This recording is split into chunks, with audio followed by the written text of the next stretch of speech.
Hi, I'm Vinny, and this is Vinny's View. I'm here in the mobile studio. Just got out of Terminator Salvation. This is the fourth installment in the Terminator series. It stars Christian Bale, and this one is set in the year 2018, which I guess is the future for us, but I think it's present day for Terminator, since all the other three Terminators were sort of done in flashbacks, if you will. This one again stars Christian Bale, and he plays John Connor. John Connor is the so-called savior of the human race against Skynet. Skynet is an automated weapons system, computer-controlled weapons system that basically takes over the Earth and creates a judgment day, which is an apocalypse basically, and tries to wipe out the humans that they feel are the enemy. So that was the whole idea of the original Terminators. In this movie, John Connor is part of the resistance, the human resistance, what's left of the human race, trying to destroy Skynet. Skynet is very powerful with many robots and machines and Terminators and flying machines and everything that under the sun, designed to basically kill the rest of the human race off. Also, it is capturing humans as well and experimenting on them and trying to obviously create even better Terminators to infiltrate the human race. There you go. You know, obviously this is a very tough battle. The Skynet is a formidable opponent. The humans seem to have it down here in the future. They're doing a pretty good job until this one character played by Sam Worthington. His character's name is Marcus Wright, and we find out as we go through the movie that he is half cyborg, half human. Obviously Connor doesn't trust this guy because he is a machine. Trust no machines at all. So, but this guy is a bridge between the humans and the Skynet cyborgs and robots, and it's an interesting character, and he kind of creates a problem for Connor because he doesn't know how to deal with him, whether to trust him or not. He's an integral part in this movie. It's a very interesting character. Certainly one that we haven't seen before in the past three Terminators. You know, this being the fourth in the series, I mean, obviously I'm a huge Terminator fan. I think the first Terminator obviously with Arnold Schwarzenegger, I'll be back, you know, all that stuff it was an incredible movie. James Cameron created the movie. It was an amazing movie, very futuristic for 1984 when it came out. It was an incredible story. It's also followed by Terminator 2 Judgment Day, which, you know, there aren't many movie series where the second movie is actually better or as good as the first movie. The Godfather comes into play there, and Aliens, which was also a great follow-up. But this one, Judgment Day, was a fantastic movie, and I think in a lot of ways it was better than the first one. Certainly the special effects we had never seen before. So that was really a great movie. The third one, a lot of people didn't like that movie as much, which was Rise of the Machines.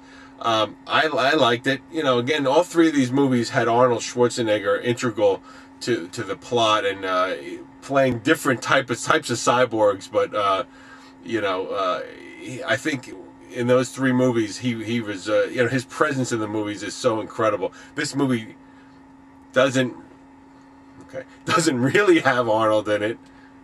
I'm not going to give anything away, but you know, I think that's what this movie's missing. Really, it's missing that character, and the other characters in the movie I don't think carry the movie as strongly. It doesn't really have that heart like the other three movies had. Christian Bale, he does an okay job. I think he's a little stoic in this movie. He doesn't really, I don't think, to me, it inspires that presence that John Connor's supposed to have, that leadership quality. I mean, he does a decent job, but I just don't think this is his strongest movie. I don't think he did a great job in this movie. Sam Worthington, who played the Marcus Wright cyborg human, he did actually a very good job. I thought he was terrific in this movie. But in comparison to the other three movies, and I'm really to the first two, which were so amazing, the third one I liked a lot. This movie, it just didn't have a lot of heart. I mean, it was all special effects. The special effects, of course, I mean, they're amazing. I mean, you expect them to be amazing nowadays. If they're not amazing, I mean, you have a problem. The effects were incredible. The look of it was incredible. It really made you feel like it was a post-apocalyptic, you know, LA, California area. And I think they pulled that off really, really well. there wasn't that heartbeat. I mean, I think I really missed Arnold in this movie a lot. I don't think the other characters conveyed enough emotion to really make me want to, side with them, and I just didn't feel like it was. I actually feel like it was the weakest of the four, and that includes the third one, which like I said, many people didn't love. Maybe it's the fact that it's set in the future, and then they're fighting the machines, and there's just a coldness to the whole movie, and it just relies on its effects. It relies on you knowing these characters rather than them kind of reintroducing you to the characters. So I think you really have to know the series to like this movie. There's a few things in it that I think are interesting. I mean, the Kyle Reese character is in it, who in essence is John Connor's father because he's sent back to protect Connor in the first movie, and in essence he's fighting alongside his son, he doesn't really know he's his son, but he's there, and he's integral in the movie, and he's actually played by Anton Yelchin, and he does a really good job. Anton Yelchin is also in Star Trek, which is my favorite movie of the year.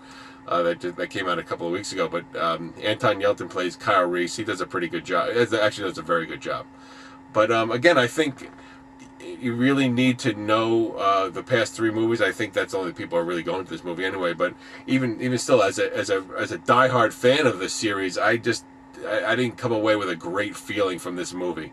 There's some good supporting characters in this movie. Moon Bloodgood does a pretty good job in this. She plays one of the freedom fighters in this movie. Helena Bonham Carter's in this movie, and we've seen her in movies like Harry Potter, Sweeney Todd. She was in Fight Club, which is one of my favorite movies. She does a pretty good. She has a small role, but her role is very integral to the outcome of the movie. Bryce Dallas Howard's in this movie. She plays Kate Connor. We've seen her in Spider-Man 3. We've also seen her in The Village, which I thought was a good movie. I like that a lot. Daughter of Ron Howard as well. She plays Kate Connor in this movie. I think she's actually wasted in this movie. You don't really see her too much. She's a good actress, but she just was all eyes and like, oh my God, look what's happening. So I don't think she was particularly used really well in this movie. She was a last-minute replacement in this movie as well, but I think she did an okay job. But I think we could use her a little bit better. So we have Christian Bale, and he's John Connor, and we've seen him in the Batman movies, the revamping of the Batman movies, and he's fantastic in those movies as well. Seen him in 3:10 to Yuma, which is a Western I really liked. We've also seen him in American Psycho, which is one of his better movies, and he did a great job in that. Also he's one of his first movies at 13. He played the key role in Empire of the Sun, which is a Steven Spielberg movie, and a lot of people don't know that because he was so young in the movie, they don't remember that he played that. This movie, again, I think he's a little too stoic, and I didn't really feel a lot of leadership out of him, and I think he didn't do a great job. Sorry, I don't think he did a really great job in this movie. All right, so I always like to give a little wrap up and tell you what I think about the movie. Obviously, if you could tell, I just don't love it. So I would say terminate the series. We're done. Terminator is over.